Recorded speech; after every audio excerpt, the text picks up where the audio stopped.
Hey, welcome everyone to Prophecy Roundtable. We don't promise to have all the answers, but we are going to give you a good conversation about the end times. And tonight we have Derek Gilbert on with us tonight. We're really excited about that. We're going to be talking about Chariots of the Gods and alien disclosure. Now, this is one of these things where you get the drum roll going, and we've all been waiting for the disclosure event.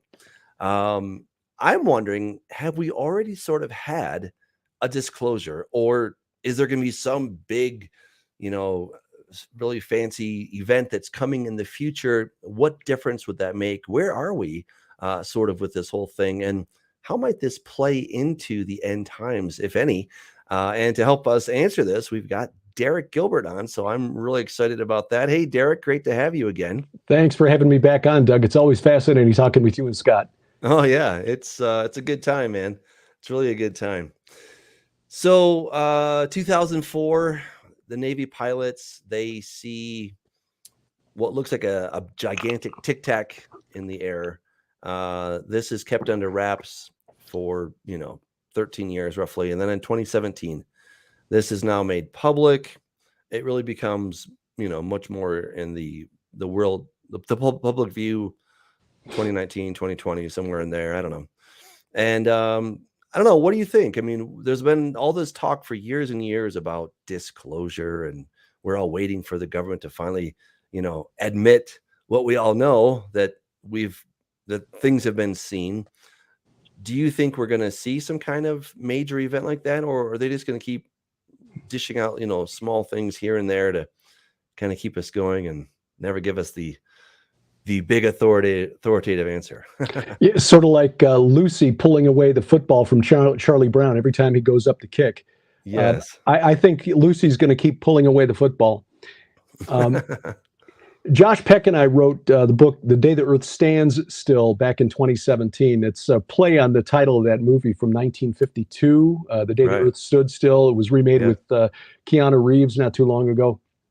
Klaatu Barada Nikto, Michael Rennie playing the starring role of the alien who comes to Earth, and he's got to try to keep us from destroying ourselves, which is a theme among the messages, or the alleged messages, that contactees claim to have been getting for the last 75 years. It couldn't have been better time for us, because our book was released a week before the New York Times published that article by Ralph Blumenthal and Leslie Kean about the 2004 Nimitz incident and the Tic Tac. Now, we were not aware of that incident at the time, so we didn't include it in the book, but I did some follow-up research on that incident, and it's very curious that incident went viral in 2017. Then, of course, this past year, it came out again. We've got David Grush, who's the new so-called whistleblower, who's claims to have knowledge of alien craft and non-human biologicals that have been found. But when you dig into what he's actually said, that's not actually what he said. What he said is that he's been told that the military has recovered these things. He's not actually seen these things, just as back in 2017. While I firmly believe that the F-18 pilots from the USS Nimitz, Lieutenant Commander David Fravor, his wingman, the radar operators on the Nimitz, the USS Princeton, which is a Los Angeles class submarine. It was also in the area, taking part in the exercise that the Nimitz was doing at the time. They saw something. There's no question. I mean, these are trained military observers who actually saw something. But the leap of logic that we are asked to make is that because they don't know what it is, because the experts who've stepped forward, like Luis Elizondo, who has been sort of the face of this movement since the fall of 2017, it must be extraterrestrial. And the logic doesn't automatically indicate that. We don't have any hard evidence that this thing is actually, all we know is that it's doing things that craft that we're familiar with can't do. It moved a lot faster than the fastest plane in our arsenal, the SR-71 Blackbird, but it doesn't mean that it's an alien craft. It may be a drone that the military was testing, that the guys on the Nimitz weren't supposed to see. It might be a craft that the Chinese or the Russians were trying out. and the military doesn't want the American public to freak out that they've got something that our pilots can't track, can't keep up with, and can't shoot down. So there is that aspect to this. The other thing that's really interesting is that in 2014, the author of at a website called Fighter Sweep, which is written by and for fighter pilots, so it's a very narrow, very select audience, wrote an article about the Nimitz incident because it was actually fairly well known in military circles. And so he contacted Commander Fravor to refresh his memory, the author of the article, that is, to refresh his memory about what Fravor saw. And in the course of this article, he revealed that not only had this been seen by a number of people on other ships in the vicinity of the Nimitz back in 2004, the video that went viral in 2017, December of 2017, when the New York Times put it out along with its article by Keene and Blumenthal, had been on the internet since 2007. Except that just before this piece was written about that weird incident in 2014 at the website Fighter Sweep, it had been pulled offline, and that the men involved in the incident, like Fravor and others, had been visited by men from a three-letter agency. Now, which one he didn't say. CIA, DIA, NSA, we don't know. But somewhere around 2014, somebody went around telling these guys, you didn't see nothing, and the video disappeared from the internet until the fall of 2017 when it was suddenly released again. Now, Luis Elizondo, we are told, resigned his post from the DIA, the Defense Intelligence Agency, in the fall of, I think it was October of 2017. And then in December, he's out there as the main face of a new organization called To the Stars Academy of Arts and Sciences. And they were promoting this, and they were also raising money. You could invest in the company. When you read the list of the board of directors, all of the principals in the company, except for the CEO, had come right out of the military intelligence complex. They were either former CIA, DIA, NSA. One of the guys was Dr. Hal Puthoff, who led the Project Stargate research into remote viewing for the Stanford Research Institute back in the 70s and 80s. So these are guys who've been involved in high weirdness for our three-letter agencies here in the United States for decades. And suddenly they're all part of this organization that's saying, hey, we're being visited by extraterrestrials, and we want to start a company that will help educate the world about this contact and take advantage of this new technology. But the CEO of the company, the only guy not connected to the military intelligence complex, was Tom DeLonge, the former lead singer of Blink. What is the band? Blink 182? Yeah. Something like that, yeah. So, look, I don't begrudge these guys coming out of the military, coming out of the intelligence agencies, and wanting to make a living based on the very unique skill sets that they've developed during their years of service for the United States government. But for them to get together and said, okay, let's put together a company that can leverage our years of expertise in intelligence, in the military, in these strange sciences that are somehow connected to perhaps extraterrestrial technology. And the best guy to lead as our chief executive officer is a rock and roll singer. Seemed just a little Nothing bit to odd. See here, man. Nothing to see here. A little bit odd to me. Now, To the Stars Academy of Arts and Sciences is now more or less dissolved. It's now like a personal project for Tom DeLonge.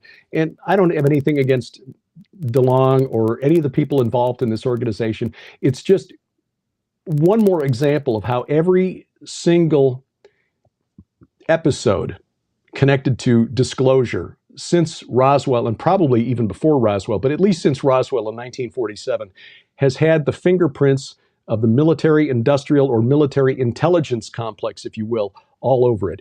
They're doing what they always have done, and that's control the narrative. Now, what is the goal of that narrative? That's still an open question. Well, okay, so put on your Bible scholar hat here, end times expert and speculator extraordinaire.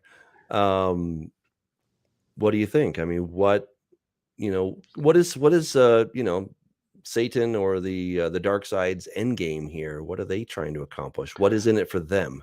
Well, from your perspective? that's really the important question that needs to be asked. And there are a number of possible answers to that. Number one is getting us to worship a false god, to see a savior from another world as the one who will save us from ourselves. That's a message that we've been hearing from contactees for decades. You know, they're here to save us from pollution, from nuclear radiation, from war, from when people are abducted, they're often shown like a screen. They see some kind of a nuclear exchange, perhaps, or an ecological disaster or something like that. Right. And they're told that we need to change our ways or else. Is that? Yeah. And we've seen this. There's a very famous episode of the Twilight Zone from the early '60s where a race of extremely tall humanoids called the Kennebits come to Earth, and they give us all of this technology. We've talked about them before, and they start. They want to take some of the pioneers back to their planet, and they finally decipher a book that they'd inadvertently left behind. And as the lead scientist who's featured in the story is getting ready to go on the spaceship, his assistant calls out to him, "Don't get on the ship!" The title of the book, which is To Serve Man, turns out it's a cookbook. Right. So, it's a wonderful episode, but I think there's some truth to that. I mean, Josh Peck asked this question once as we were writing the book, The Day the Earth Stands Still. If these entities are truly contacting people, and I believe the contactees are hearing from something. Yes.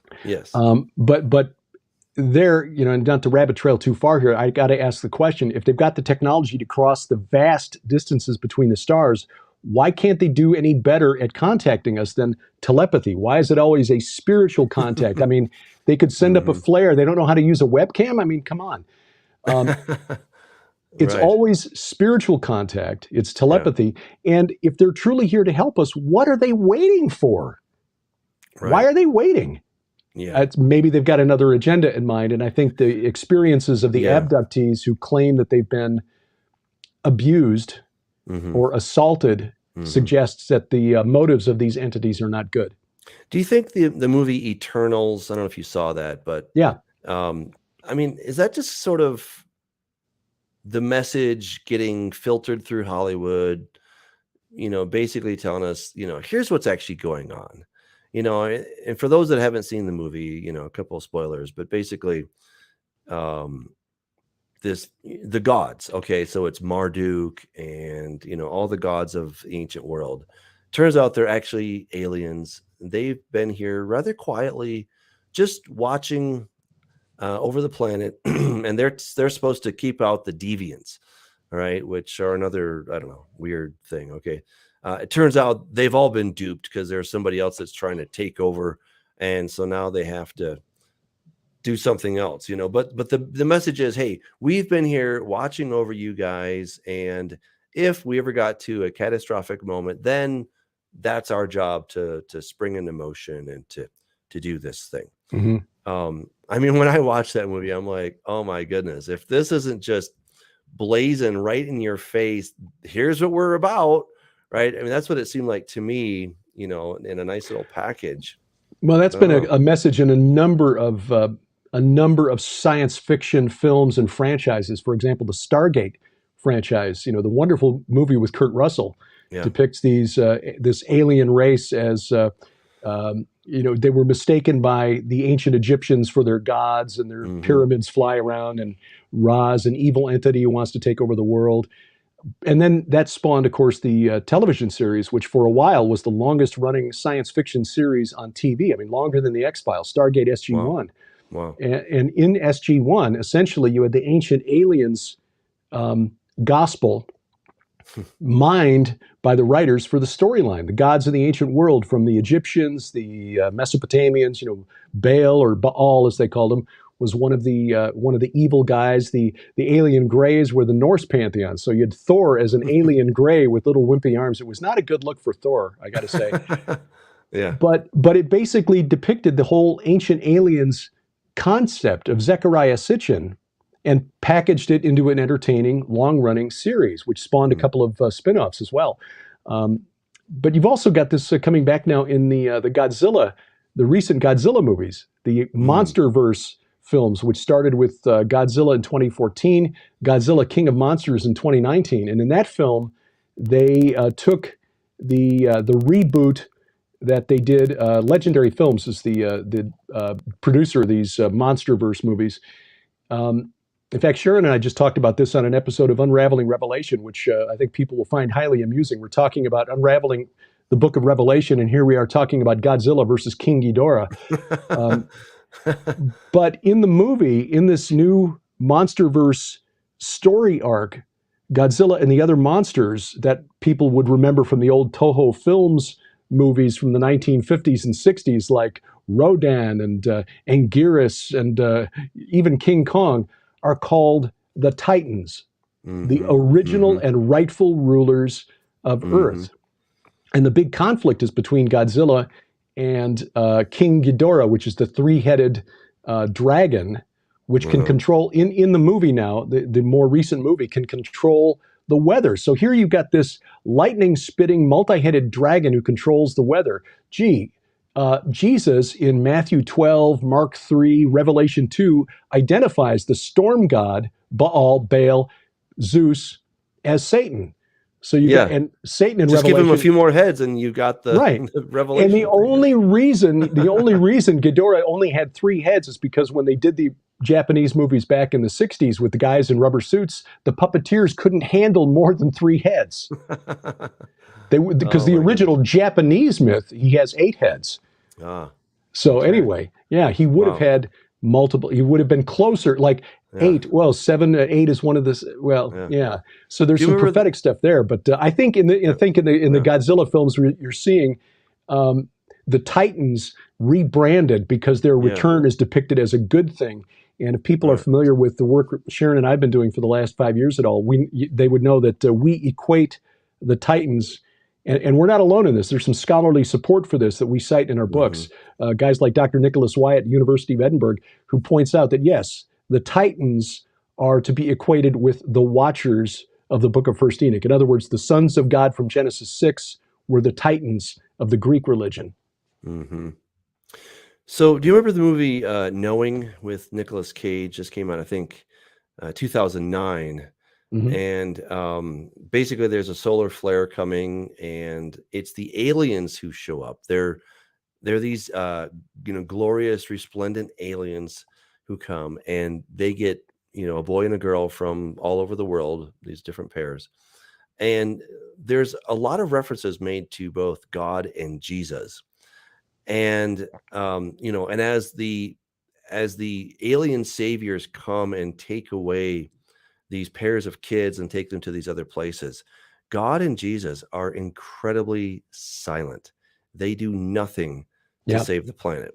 And I mean, it's this kind of messaging that we just see again and again and again in the movies. Now, to be fair, a movie doesn't necessarily predict the future, but I get the impression that these are just little signposts along the way and say, hey, check this out, to kind of get it into the human psyche that, God and Jesus, but they don't care. They don't care about you. They're not coming to help. But we aliens, we've been watching over you guys, and we care enough about you to actually do something. What did Jesus ever do for you? He died on a cross, big deal. But we're here to actually do something practical and to save the day, and so that's the kind of messaging that I keep seeing in this. And so we've now touched on the abduction thing. We've talked about these aliens, the sightings of something, right? And it is really weird. I mean, it's how do we kind of put all these together? Are these related? Are they separate? Are they happen to be similar in some of our eyes? I definitely think they are, and I think you're on that same path, but I want to hear more of your thoughts on that and kind of where we're going. Where do you think we're going to end up with a lot of these different things? No, I think you're exactly right. It's very much a message that if you're going to be saved, you have to save yourself, or you have to depend on the alien saviors from space. again, going back to the Godzilla MonsterVerse movies, the Titans have to rise up and eliminate King Ghidorah, who, again, I think is an analog for Satan in that movie, because humans are basically powerless. In fact, there's a very iconic scene in the movie that the filmmaker, the director, makes sure that you see, features it at one critical scene in the movie where Ghidorah has defeated one of the other Titans, Rodan, and lands on top of a volcano. So you've got this very dramatic shot of the fire all around, and this dragon with the bat-like wings, the multi-headed dragons, spitting lightning up into the air. And in the foreground of the shot is a cross.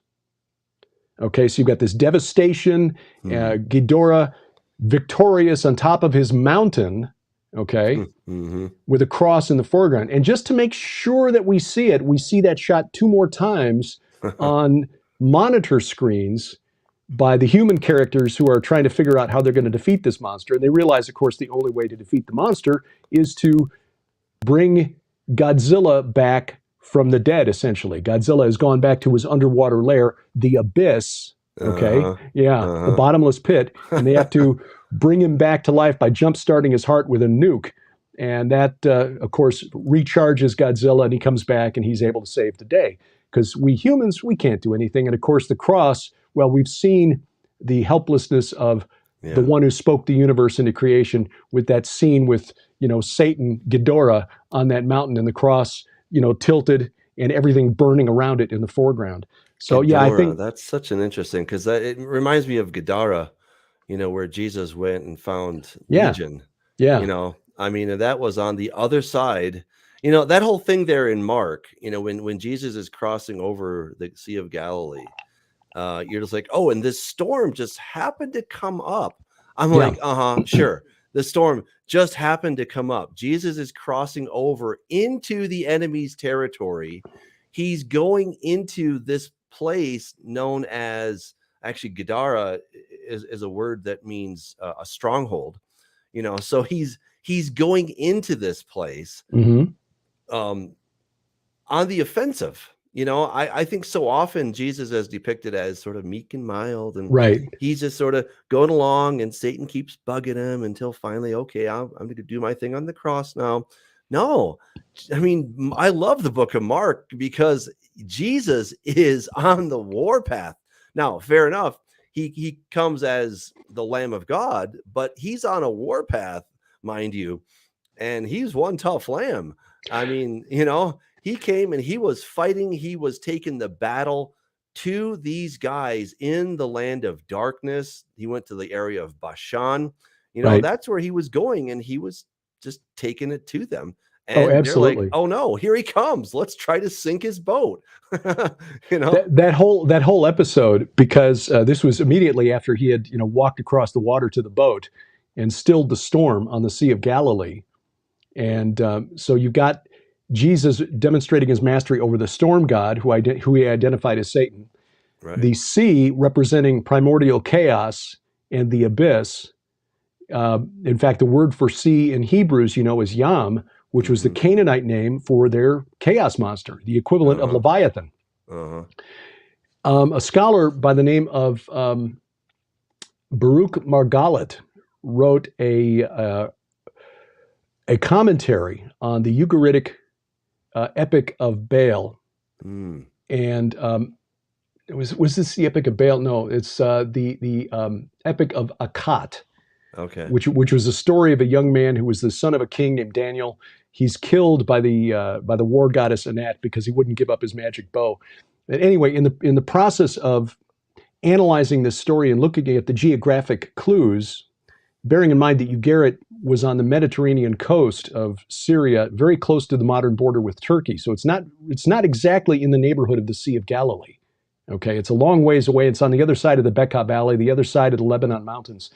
And yet, the geographic clues in that poem, written around the time of the Judges, points to the Sea of Galilee as the location where this took place. And in this analysis, Dr. Margalit points out that the location of the the tabernacle of El, or the abode of El, who was the creator god of the Canaanites. He would be the equivalent of Kronos to the Greeks, or Saturn of the Romans. In other words, the king of the Titans who was banished to the netherworld. Right. And in the Ugaritic poems, his abode, his home, was described as being at the source of the two deeps, or the double deep. Kind of like in Psalm 42, where deep calls to deep, you know. And Dr. Margalit said that, based on the clues in this Ugaritic poem from the time of the Judges, means that the abode of this character, who would be equated then with Shemiyaza as the leader of the rebels now confined in Tartarus, the bottomless pit, according to Peter and Jude, his abode was either in the vicinity of or underneath the Sea of Galilee. Wow. Yeah. So, in that little episode of Jesus stilling the storm, walking on the water, and then crossing to the other side at Gadara and getting the demons in the herd of pigs to jump into the sea, Jesus essentially showed his mastery over the Nephilim, whose spirits were the demons, their progenitors, led by Shemiyaza, or El, Kronos, Saturn, and Satan, and Leviathan, the force of chaos, all in one series of events. Don't you so love yes, absolutely, absolutely, you're right. Jesus was on the attack. Oh, yeah. I mean, and these entities will all have roles to play in the end times. That's right. Yeah. Things Christian pastors don't talk about ever.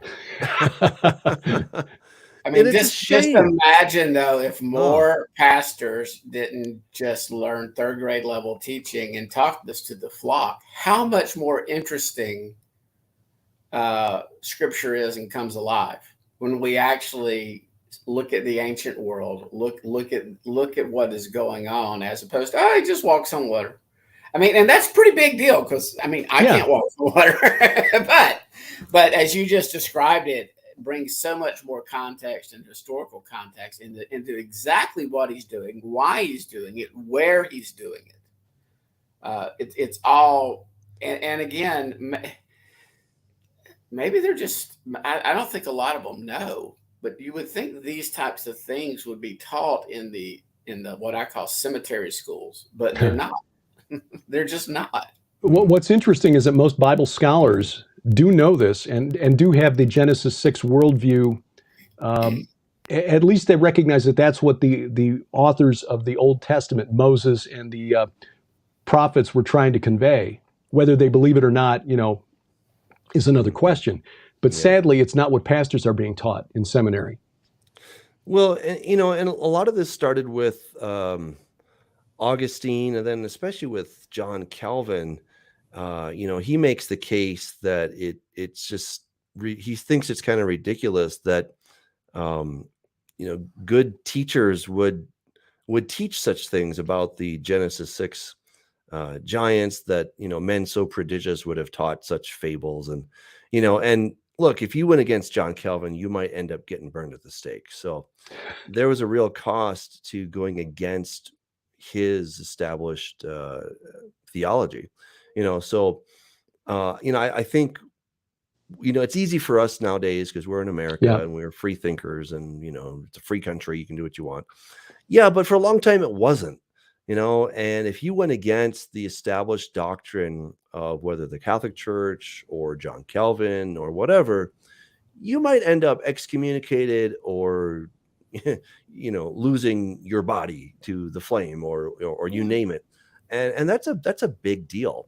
And, you know, so I think we should just, you know, you just might lose your job. The deacons might vote you out. That's true. You know, but I know, but it's because people have been fed this Sethite view for so long, you know, and this is why I think it's, you know, kind of fun. And I think this is part of, you know, my ministry, and I think yours as well, Derek, is that, you know, we're helping to re-educate people on the Genesis 6 history, right? And there's such amazing history.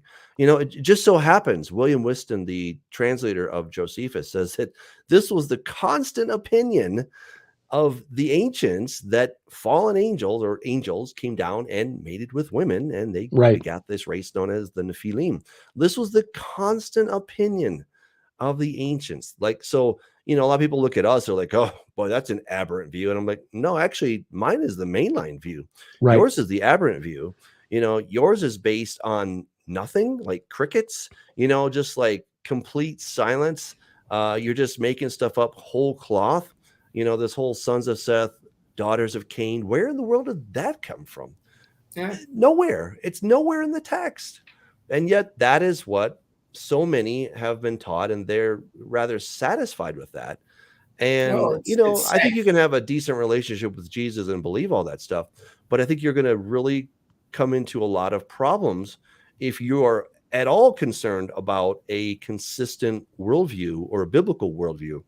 And I mean, I used to debate a lot of atheists, and before the debate would start, they would always give their testimony. They're like, yeah, I used to be a Christian, and, everything was, okay until I went and asked my pastor this question, and he just said, oh, shut up, or why are you asking that, or just have faith, and a lot of times they were good questions. They were like, hey, why would a loving God kill everybody in this thing called the flood, and the pastor's like, oh, don't worry about it. It's just, take it by faith. And these people didn't, and they became stark atheists.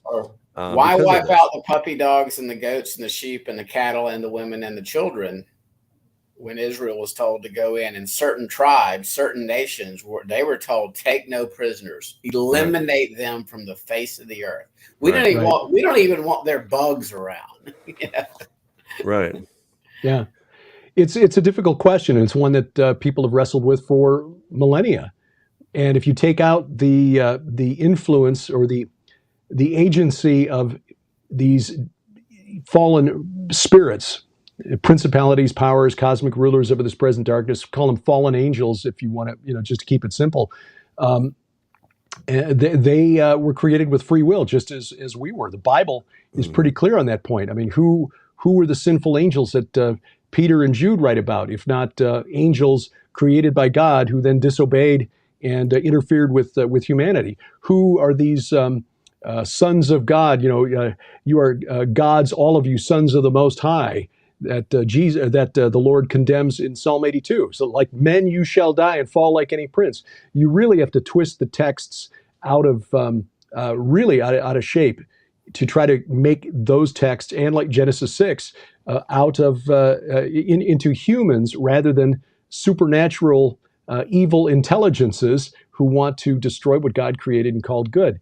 And you also have to ignore the world around the world of Moses and the prophets, because they didn't, the Hebrews did not write the Bible. They did not grow into a people in a vacuum. They knew what their neighbors believed, and they were influenced by it. And that accounts for a lot of the polemic in the Old Testament, as Ezekiel and Isaiah were ranting and raving about why are you doing these things? God telling the Israelites, don't do these things that the Canaanites are doing. That's why I'm pushing them out of the land, because they're having all of these unnatural relations. They're killing their children, sacrificing them in the fire to Molech. Don't do these things. He wasn't telling the Israelites not to do things that nobody was doing, and he wasn't telling them to do things that were just a waste of time. In other words, when he was telling them, don't consult with necromancers and mediums, don't consult with sorcerers, it wasn't because, that's all imaginary and that stuff doesn't even work. It's just a waste of, no, it's because you dabble with the spirit realm, and things in that realm will respond. And not all of them are faithful. We are not really equipped to deal one-on-one with the entities in that realm, which is why every time I hear about somebody influential talking about how wonderful it is to take ayahuasca and take a trip into that realm, I was like, you don't know what you're doing, and you're telling other people to follow you. It's like giving preschool children power tools and say, here, have fun with the circular saw. Yeah, it's insanity. It's Russian roulette. It is. And anyway, that's what we've lost in our churches today. When you see survey after survey of what American Christians believe, and you see that 60% of us don't believe that Satan's a literal entity, it's like, well, okay, then how important is the gospel? Because the enemy doesn't even exist. Well, and you're saying 60% of Christians, again, just because they have some intellectual belief, I don't know that I would put them in covenant. Again, I'm not on the throne, But a lot of people might identify as a Christian, and they might actually believe it. But if you've followed around for a year, you might not have any evidence of that faith. But and again, I'm talking about, people that are there only for the business, or people that are there. I'm not talking about people that are struggling with sin, struggling, and trying to overcome things, that are no doubt believers. But I'm talking about just in name only, sort of like somebody's a Catholic just because they were baptized as an infant and they're a Catholic Christian. But they'll say they're a Catholic. They'll say they're a Christian. But I'm just wondering, in that poll, are we talking about, I guess it'd be hard to delineate between y'all. You're a committed Christian, You can ask certain questions like, how often do you read your Bible? Do you read it at least once a month? How often do you pray? How often? Then the numbers might go up if you started to whittle away versus somebody that just identifies. Right. We can George anything this day and age. That's where George Barna's research is so useful, because he delineates between people who identify as Christians and what people actually believe. And that's where he has a test where he's got like 6 foundational beliefs of Christianity. And if you hold all 6 of those beliefs, like Jesus was born of a virgin, lived a sinless life, you cannot earn your way into heaven, things like that, then you're defined as having a biblical worldview. And he finds that less than 10% of people who self-identify as Christians actually have a biblical worldview. Wow. So, yeah. So you're right, Scott. It's exactly right. Just because somebody says he or she is a Christian doesn't necessarily mean that's true. Well, and I was part of Calvary Chapel for a long time, which is very conservative, very gung-ho on the Bible. And yet a lot of the people, well, I don't know a percentage, but I met a lot of people, let's put it that way, that kind of poo-pooed the whole idea of, fallen angels doing this whole thing and all that. So yeah, it does kind of cut both ways. But Derek, I want to ask you a question. So, we talk about how as it was in the days of Noah, so it will be at the coming of the Son of Man. And we often say, okay, what was happening back then, we expect that to happen today. Let's twist this around for just a second, just for the fun of it. Let's assume that what we're seeing today is evidence of the end times. Okay.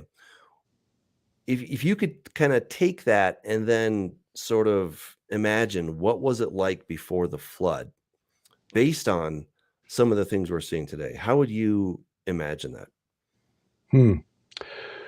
Well, I would see that the main parallel between today and the days of Noah would be the presence of these entities that were clearly more than human. Now, we have to remember that the parallel chapter to Matthew 24 in the Gospel of Luke adds the line, and also as it was in the days of Lot, so it will be at the coming of the Son of Man. Now, what was it about the days of Lot that were also present in the days of Noah? And the one thing I can think of in the days of Lot was that he was visited by 2 angels, 2 sons of God, 2 Elohim, who were there to warn him and get his family out of Sodom before the city was destroyed. And I think the reason that the men of Sodom were so keen to know them in the euphemistic biblical sense was that they understood that these were more than human, and that somehow by engaging physically with them, they could somehow obtain some of their power. So I think that may be what we're looking at in these days when we are encouraged by probably the leading proponent of disclosure, Dr. Stephen Greer, who advocates and tries to teach methods for contacting the aliens. When you read his backstory, there was a piece that was done on him, a profile in Los Angeles Magazine, I think, some years ago, which explained why he left a very successful practice as an ER physician, making, a 6-figure salary, and he gave that up to devote his life to disclosure and trying to get the government to reveal what he thinks the government knows about the existence of extraterrestrials. It's because he would meditate and invite the aliens to come and visit him after he had an experience where he was contacted. And according to this article, Dr. Greer said every night he would meditate, every night these entities would come, and he was just filled with an overwhelming sense of love and peace. And that's what he's trying to share with the world. Now, he appears to be sincere, but he is sincerely wrong. I think this is what he finds so appealing. These, what he believes to be extraterrestrial entities, have convinced him that they are here to share love and peace with all of us, and we just need to reach out to them to get around the, and I think this was in part of his documentary called Sirius a few years back, that the military-industrial complex is somehow blocking the transmission of the aliens to Earth in order to propagate their evil control over us. They're trying to keep us from contacting the aliens so that we will not benefit from their gift of, all-encompassing love. Well, I'm sorry, Dr. Greer, but we've already got that gift from Jesus Christ. The one who spoke the universe into existence became one of us, was betrayed by us, took our sin to the cross, and then emerged as he prophesied 3 days later from the grave to defeat death. We've got a future coming in which we will be upgraded to humanity 2.0. Those of us who put our faith in him, just by accepting the historic truth of the resurrection. According to Paul in 1 Corinthians 15, the gospel by which we are saved is that simple. Just believe that Jesus, in accordance with the scriptures, died for our sins, and in accordance with the scriptures, rose again on the third day. Bodily resurrection. Greer wants us to believe, in fact, he's got an app that he's made available for iOS and Android, where you can use an app on your phone or tablet to teach you to meditate, to open yourself up to the spirit realm. I'm sorry, that's exactly what God told Moses to tell the Israelites not to do, because there are spirits out there that will answer. It sounds like what was that? Because he was using a tablet. Sorry, I just couldn't resist. There you go. Couldn't resist. That's a little dad joke there for you guys.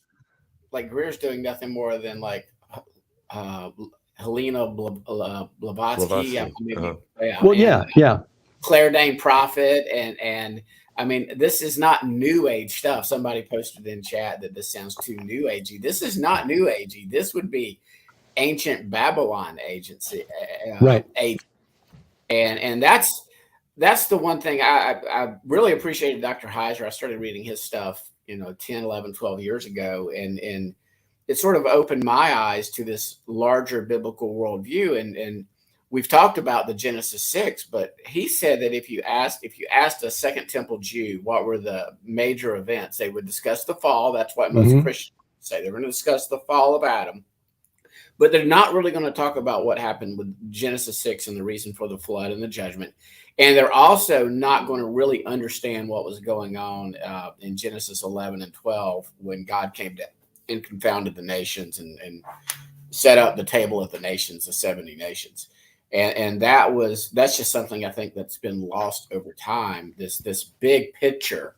And then obviously we have the gospel. The gospel was preached to Abraham. Well, he was called out of these nations so God could set up his own single nation through which his Messiah would come. And that's always been his plan, to get people out of these pagan nations and to worship the one true God, which is obviously him. And that's just something that's really not taught. That I think not teaching on Genesis 11 and what happened there is almost as wrong as not teaching on Genesis 6, because I think some supernatural stuff was going on there, and that's why that is why God came down and confounded. Yes. Yeah, absolutely. Well, I've written about that in several books, that there is more going on at Babel than just an effort to try. They were not trying to build a tower so high that they could reach the sky. I mean, even 5,000 years ago, the engineers of Nimrod's kingdom knew that they couldn't stack mud brick that high. There was something else going on. But you're exactly right, Scott. Yeah. I mean, that's one of the reasons in our book, The Day the Earth Stands Still, we trace the ancient aliens doctrine that's being taught, and it's been taught for 19 seasons now, 20 seasons on the History Channel, right back through Aleister Crowley, Helena Blavatsky, Emanuel Swedenborg in the 18th century, all the way back to the Greek philosophers in the pre-Christian era. I mean, there is a direct chain, especially when you get to Blavatsky. You really starts with the Spiritist movement led by the Fox sisters, or spawned by the Fox sisters in the 1840s. But Blavatsky, Crowley, Bailey, right down to Eric von Daniken, there's a direct chain that we show link by link in the book for the first time anywhere, as far as I can tell, using research from guys who are not Christians, probably wouldn't be happy to know that we cited their work pretty heavily in our book. But it is what it is. You know, you've got this connection between Aleister Crowley, the horror fiction author, H.P. Lovecraft, and Eric von Daniken. Von Daniken just basically repackaged Lovecraft's horror, which was inspired by Blavatsky and Crowley. And now it's like the received text. You know, it's like the gospel of ancient aliens. And you've got the leading prophet, Eric von Daniken, who is just is not even questioned by many in the modern UFO movement. Even though when you start poking at what von Daniken actually believes and where he got this information, he received it while he was in the fourth dimension.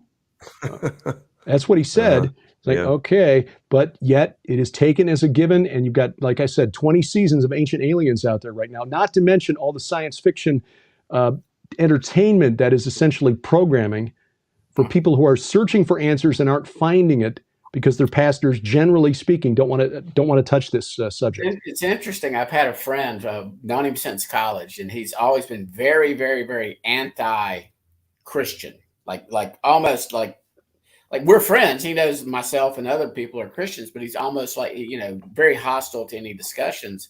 He's always been fascinated in ancient aliens. Recently, he's actually been asking questions. I just wrote down the title of your book, and I'm going to order it to him and send it to him because he's fascinated by it. And he's actually starting to explore and ask more questions about exactly what was going on. And it was in a group text message. And, you know, two of my friends, they gave sort of like a first grade answer. And of course, they knew what was coming from me. He got more of at least a senior in high school type of answer. But I think he would enjoy your book. So. Well, and we cite Mike Heiser in the book too, because Mike Heiser, in addition to being a respected scholar of the Bible, was also a world-respected ufologist. And so that's why one of the reasons he got onto Coast to Coast AM so frequently, because here you got a guy who takes the Bible as true and yet is willing to engage with the UFO phenomenon. And Heiser, he's got a wonderful website out there that you might want to recommend to your friend called SitchinIsWrong.com. And this is a reference to Zecharia Sitchin, who's the one who really popularized the belief that the Anunnaki of ancient Sumer were just astronauts from the planet Nibiru. Ancient astronaut, okay. Right. And so Mike said at a conference that we saw him at, in fact, we were in Roswell with Mike in 2017, the 70th anniversary of the Roswell crash for the annual UFO festival there. And he gave a wonderful presentation on science fiction as the ET gospel. And he called Sitchin arguably the most important proponent of the ancient astronaut hypothesis over the last several decades, end quote. It's hard to underemphasize, it's hard to overstate the case, rather, as to how influential Sitchin has been. But like I said, when you look at Stargate SG-1, Sitchinism, if you will, is basically the basis for Stargate SG-1. The gods of the ancient world were just astronauts from other planets, and our distant ancestors were just too simple to understand it. Well, I'm sorry, but when you go to SitchinIsWrong.com, which is still online, you find Mike basically demolishing the arguments that Zecharia Sitchin put forward. Basically, either Zecharia Sitchin couldn't actually read Sumerian and he was making stuff up, or he could read Sumerian and he was making stuff up. Sounds like Alexander Hislop, who made a lot of stuff up, you know. Yes. And now that's quoted as gospel truth. Oh, I know. Yeah, it is. Here's a interesting question. Do you guys remember the Illuminati card game in the 90s? One of the cards was an alien invasion. I did not take this lightly. They had 9/11 on one of those cards. I don't know if that's too far afield. If you want to, I've heard of it, but I'm not really familiar with it. Yeah. So yeah, I forget the name of the card game. Oh gosh. Well, I think it's just the Illuminati card game, and I mean, I looked at some of these things and it's like, yeah, okay, it's hard to say exactly, but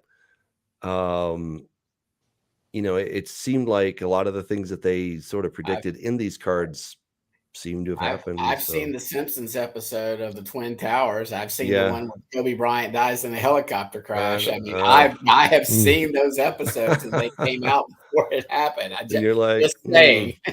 Yeah. Here's a question from Brad Myers. He says, do you agree with Chuck Missler, Mark Eastman, David Allen Lewis, and Dr. Walter Martin that believe it is very possible that the people of Earth will make open contact with ETs? I read Dr. Missler and Mark Eastman's book early on. In fact, that was one of the things early in my marriage with Sharon that kind of led me down this path of, I was like, wait a minute, you mean there are biblical answers for these things that I've been fascinated with all my life? Right. I didn't remember that they said that there would be open contact with ETs. Now, maybe it's been a while since I read it's been 25 years since I read the book. But I don't doubt that there will be something presenting itself as an ET, and that, yes, we will probably make open contact with it at some point. It does seem that the accounts of contactees are becoming more and more frequent and less dismissed by the corporate media. I mean, the last 6 years, well, 5.5 years since the New York Times article in December of 2017, I would not have believed up until that point that we would see Fox News, CNN, MSNBC, New York Times, Washington Post, USA Today taking the story seriously. Right. So, yeah, I think we're building toward that. I've got a question for you. Have you ever done any research or study on evidence of life on, say, Mars or within comets or asteroids or the moon? I had hosted L.A. Marzulli and Tim Cohen, who's done a lot of research on that. He's, in addition to being the King Charles Antichrist guy, right. He spent untold hours looking through NASA photographs and, picking out, I'll be honest, picking out some things that do look like they might be fossils. But have you ever done any research as to whether or not there's any evidence of prior life, even if it's fossilized, on other planets?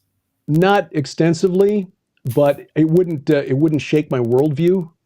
Coming back to Dr. Mike Heiser again, he points out that when we read Genesis chapter 1 and we see that God is talking about creating man in our image, that doesn't mean that God is a biped humanoid about 6 feet tall. It means that we are created as his image bearers, his moral agents on earth. So if it turns out that there was a previous civilization on Mars, turns out there's actual people on Zeta Reticuli of some sort, that doesn't change the fact that we are still God's imagers or image bearers on this planet. So and Tim's theory was at the time of the flood, it was not just a destruction of the earth in which the Nephilim were wiped out on earth. He believes that they had been seeded or throughout the solar system, and that the asteroid belt that we have right now was sort of God's method of judging these other planets, and that's why we have and he's a strictly young Earth person, so he believes essentially that God blew up this planet to wipe out, and then ultimately at the same time as the flood. It was an interesting theory. I'll put it that way. So him and LA had fun. I did sort of like I did earlier. I just kind of shut up and let them talk. So Tim Alberino has got a similar theory about a civilization on Mars, equating Mars, the red planet, to Edom.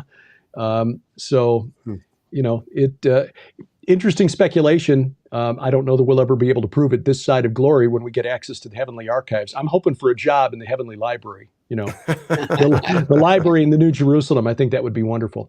That would be cool. We're like, oh, you and I will compare notes. We're like, you got a point here, Derek. I'll head up. Okay, guess I was wrong about all that. Yeah, the fishing guide service, maybe some golf, and because I'm not going to need to be practicing law. So. That's right. Because the Torah. Maybe a judge over a small little podunk city. There you go.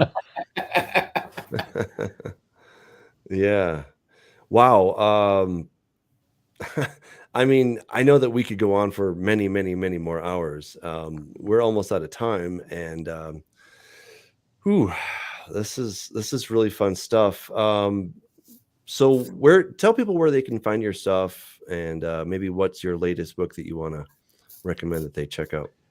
Well, we've been taking a little while to get the next book together, and I guess it's because we're working on a few other projects at the same time.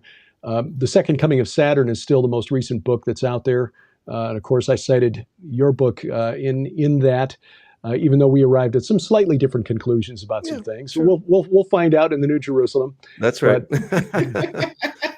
But point for you, point for me. Who knows? We'll see. Amen. Yeah, But Sharon and I are still producing our weekly Bible study called the Gilbert House Fellowship, which is an audio podcast. Our weekly broadcast show is called Unraveling Revelation. My weekly podcast, A View from the Bunker. All of that can be found at. And we've brought back our podcast that we started back in 2005, which you were a guest on very early on, Doug. PID Radio, which stands for Peering into Darkness, and that's all available on our app. We've got an app that we encourage people to get.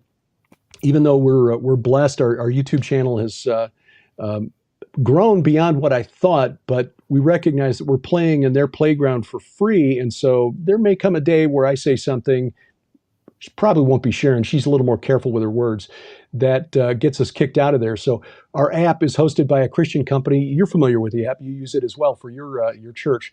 Subsplash, Christian company, hosts all the content, and it all comes right there. But you can get that at our website, gilberthouse.org, gilberthouse.org. And there's so much stuff on that app that's just wonderful. The Bible module with multiple translations, an audio Bible. It's awesome. Just it's an amazing thing. So we encourage people to get that, because a day may come where the playground on YouTube and other social media sites is taken away. Yeah, so well said. It's a matter of when. Yeah. For those of you that may not know, we have an app for the Way Congregation, and we also have the audio Bible and many other things related to a more messianic perspective. So definitely check that out. You can get it at the Google Play Store, or of course the Apple Store, or wherever apps are sold. So go ahead and check that out. But this is awesome. So let's see. I think Brad has one more thing. He says this is from Alien Encounters. Brad, by the way, did a lot of research. He's sort of the ghostwriter for a lot of Dr. Missler's material. He says, could this scenario mean that we see proof of alien reality or open contact before the church is taken out? We believe this is a distinct and disturbing possibility. So that's from Alien Encounters. So okay. Yeah. He did a lot of great research. But wow. Well, this has been a lot of fun. This hour just flew by, and I want to thank you again for coming on. It's always a pleasure. Always a pleasure to have you on. The time flies, and we have a lot of fun. So sounds good. And everyone, thank you for joining us. Do check out Regenesis Code.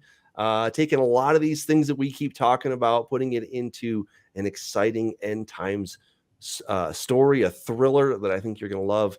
Please pray that we would have the funding and the producers and everything to make this into a movie. That's really our goal, is to see this on the screen, because most people are not going to church nowadays. There's been a huge drop off in church attendance. Why? There's lots of reasons, but that's where we are. And so we want to take the story, the end time story, that has a lot of the gospel message and so many other things in there, and put it in front of people's eyeballs on their screens, because that's where they are anyway. So we just ask you to pray about that. And if you have any ideas, if you know anybody in Hollywood that's just, itching to make a movie, let me know. And we'll definitely talk to them. All right. Well, God bless you, and we will see you